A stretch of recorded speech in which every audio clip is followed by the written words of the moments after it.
জিজ্ঞাসা করছিলি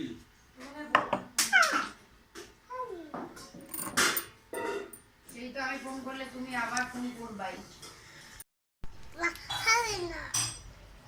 আমি খাবো। তুমি খাও, মা খাবে না, তুমি খাবে না।